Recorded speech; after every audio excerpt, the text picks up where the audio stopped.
Hi, ನಾನು ಇವತ್ತು ನೋಡಿ ಹೊಸ ಒಂದು ಬ್ಲಾಗಿನೊಟ್ಟಿಗೆ ಬಂದಿದ್ದೀನಿ. ಇದು ಏನಪ್ಪ ಅಂದರೆ ನೀವು ನೋಡ್ತಾ ಇರ್ಬೋದು, ಎಲ್ಲ ಮೊಳಕೆ ಬಂದಿದೆ ಕಾಳು. ರಾಗಿ ಕಾಳು, ಹುರುಳಿ ಕಾಳು. ಇದೇನಕ್ಕೆ ಅಂದರೆ ಎಂಥ ಗಟ್ಟಿಯಾಗಿದೆ ಇದು. ಸಣ್ಣ ಮಕ್ಕಳಿಗೆ 6 ತಿಂಗಳಿಂದ ಮೇಲ್ಪಟ್ಟ ಮಕ್ಕಳಿಗೆ ಮನೆಯಲ್ಲೇ ರಾಗಿ ಕಾಳು, ಹುರುಳಿ ಕಾಳು, ಕಡಲೆಕಾಳು, ಹೆಸರು ಕಾಳು ಇವನ್ನೆಲ್ಲ ಅಂಗಡಿಯಲ್ಲಿ ರೆಡಿ ಸಿಗುತ್ತೆ. ಸೊ ಅವೆಲ್ಲ ಹೆಂಗೆ ಮಾಡಿರ್ತಾರೋ, ಏನು ಮಾಡಿರ್ತಾರೋ ಯಾರಿಗೆ ಗೊತ್ತು, ಯಾರು ನೋಡೋಕೆ ಹೋಗಿರ್ತಾರೆ. ಸೊ ನಾವೇ ನಮ್ಮ ಮನೇಲೆ ಖುದ್ದು ನಾವೇ ಮಾಡಿದ್ರೆ ಸೊ ತುಂಬ ಒಂದು ಆರೋಗ್ಯಕರವಾದ ಒಂದು ಆಹಾರ ಮಕ್ಕಳಿಗೆ. ಇದನ್ನು ಚೆಂದ ತೊಳ್ಕೊಬಿಟ್ಟು ಒಂದಿನ ನೆನೆಸಿಟ್ಟು ಈ ಥರ ಬಟ್ಟೆಯಲ್ಲಿ ಕಟ್ಟಿಟ್ರೆ ನಿಮಗೆ ಸಖತ್ತಾಗಿ ಈ ಥರ ಮೊಳಕೆ ಬರುತ್ತೆ. ಇಲ್ಲಿ ತೋರಿಸಿ ನೋಡಿ, ಈ ಥರ ಮೊಳಕೆ ಬರಬೇಕು. ಈ ಥರ ಮೊಳಕೆ ಬಂದಿದ್ದನ್ನು ಇಲ್ಲಿ ಬಿಸಿಲಿಗೆ ಒಣಗಕ್ಕೆ ಹಾಕಬೇಕು, ಚೆಂದ ಒಣಗಬೇಕು. ಸೊ ನಾವು ಎಷ್ಟೋ ಈ ಫುಡ್ಡನ್ನು ನಾವು ಅಂಗಡಿಯಿಂದನೇ ಪರ್ಚೇಸ್ ಮಾಡಿ ಮಕ್ಕಳಿಗೆ ತಿನ್ಸೋದಂದರೆ ನಾವು ಪೋಷಕರಾಗಿ ನಮ್ಮ ಪಾತ್ರ ಏನೂ ಇರಲ್ಲ. ಹಾಗಾಗಿ ಆದಷ್ಟು ಮನೆಯಲ್ಲೇ ಪ್ರಿಪೇರ್ ಮಾಡಿ ಇದು ಮಾಡಬೇಕು. ಪೌಷ್ಟಿಕಾಂಶ ಇರುತ್ತೆ, ಮೊಳಕೆ ಬಂದರೆ ಚೆನ್ನಾಗಿರುತ್ತೆ. ನೋಡಿ ಯಾವ ಥರ ಮೊಳಕೆ ಬಂದಿದೆ ಅಂಥೇಳಿ. ಇನ್ನೂ ಇದೆ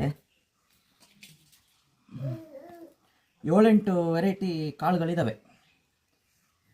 ಜಾಸ್ತಿ ಎಲ್ಲ ತಗೊಂಡೇನು ಬೇಡ, ಒಂದು 100-150 ಗ್ರಾಮ್ ಎಲ್ಲದೂ ತಗೊಂಡ್ರೆ ಆಯ್ತು. ಎಲ್ಲ ಕಾಳುಗಳನ್ನು 7-8 ವೆರೈಟಿ ಇರುತ್ತೆ. ಅವಾಗ ಒಂದು ಅರ್ಧ 1 kg ಮೇಲೆ ಬರುತ್ತೆ.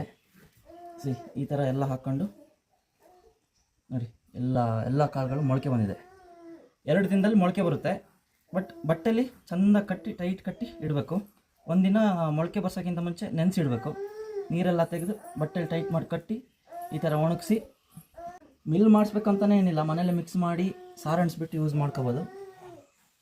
ನೋಡಿ, ಹಾಗೆ ಇದು ಬಾದಾಮಿ, ನೆನೆಸಿಟ್ಟು ಬಾದಾಮಿ, ಈ ಥರ ಒಂದು 7-8 ಬಾದಾಮಿ ಇದಕ್ಕೆ ಹಾಕಿಬಿಡಬೇಕು. ಇದರೊಟ್ಟಿಗೆ ಒಣಗಬೇಕು, ಇದ್ರದ್ದು ಸಿಪ್ಪೆ ತೆಗಿಬೇಕು.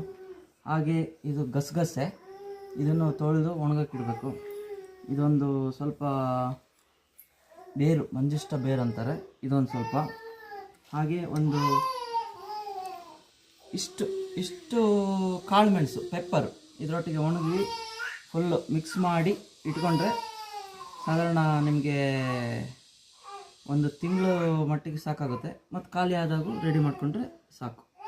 ಸೊ ಇದೇ ಥರ ಒಂದು ಯೂಸ್ಫುಲ್ ಕಂಟೆಂಟ್ ವ್ಲಾಗ್ಗೋಸ್ಕರ ವಿಜಯ್ ಜೈನ್ ವ್ಲಾಗ್ಸ್ ಇನ್ಸ್ಟಾಗ್ರಾಮ್ ಪೇಜ್ನ ಫಾಲೋ ಮಾಡ್ಕೊಳ್ಳಿ. ಹಾಗೆ ನಮ್ಮದೊಂದು ಸಣ್ಣ ಯೂಟ್ಯೂಬ್ ಚಾನಲ್ ಇದೆ, ಅದನ್ನು ಸಬ್ಸ್ಕ್ರೈಬ್ ಮಾಡ್ಕೊಳ್ಳಿ.